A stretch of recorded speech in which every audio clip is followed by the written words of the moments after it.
We're going to identify structures that are found here in the nasal cavity. So this is the nasal cavity right here. The roof is formed partly by the nasal bone, frontal bone, the cribriform plate of the ethmoid, and then the body of the sphenoid bone, which is supposed to be found in this area. But remember, our cadaver here has a gunshot wound to the face, and the projectile has penetrated this part, and it looks shattered at this time. So these three projections that you can see at the lateral wall of the nasal cavity, we call them the nasal concha or conchi. British pronunciation conchi, the American English pronunciation concha. So we have three of them: superior concha, the middle concha, and the inferior concha. So those projections are they are partly bone inside, and they are lined by mucous membrane. So what mucous membrane lines the nasal cavity? In most parts, it is lined by respiratory epithelium. The more specific description for respiratory epithelium is pseudostratified, ciliated epithelium. So let us pull the middle concha superiorly. You can see there is a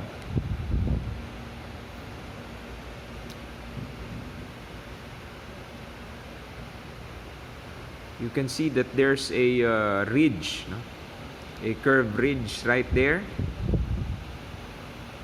So what do we call that ridge? That is the hiatus semilunaris. Hiatus semilunaris. So there are openings, that are found in the hiatus semilunaris, but we cannot focus them closely at this point in time. These openings are the openings that will lead going to the frontal sinus and the maxillary sinus of the face, as well as the ethmoidal sinus. So this sinuses, frontal, maxillary, ethmoidal, they comprise what we call paranasal sinuses. Paranasal, because they are sinuses found within the bones surrounding the nasal cavity. So these air spaces in the bones, they make the skull lighter, and for additional function, they are also involved in speech. They contribute to resonance of our voice. So you have mucosa that will guard, or mucosa will be present in the openings of the paranasal sinuses, as well as inside the paranasal sinuses. The walls of these sinuses are lined by mucosa. So when there is inflammation brought about by respiratory tract infection or by allergic reaction, so the mucosa can produce secretions, mucus, and the mucosa can also inflame. Particularly, it's vascular submucosa, no? It can undergo inflammation. So whatever mucus, no, is formed within the paranasal sinuses with submucosa and mucosal inflammation, it can disrupt the outflow of the mucus. Mucus gets stuck within your paranasal sinuses, and your paranasal sinuses becomes congested with mucus, and with increased pressure it can cause pain and painful congestion of the sinuses. We call that sinusitis. Going back to the respiratory mucosa, the respiratory mucosa is ciliated epithelium. The cilia is there to trap, no, whatever pollutants are carried by the inhaled air. So at the area of the superior concha, roof of near the roof of the nasal cavity, the mucosa in this area contains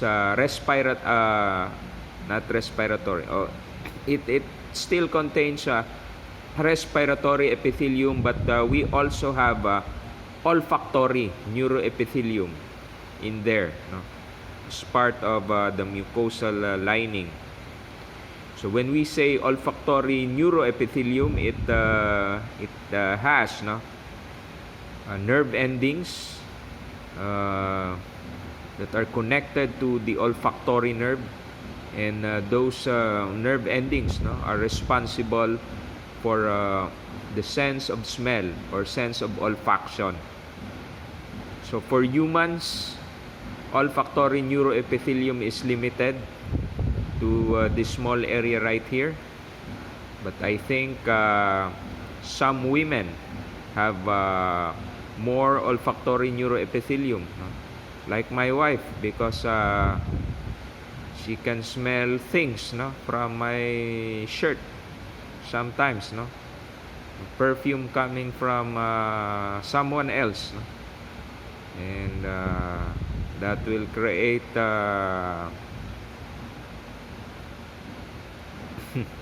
that will cause, no, that will put me in trouble.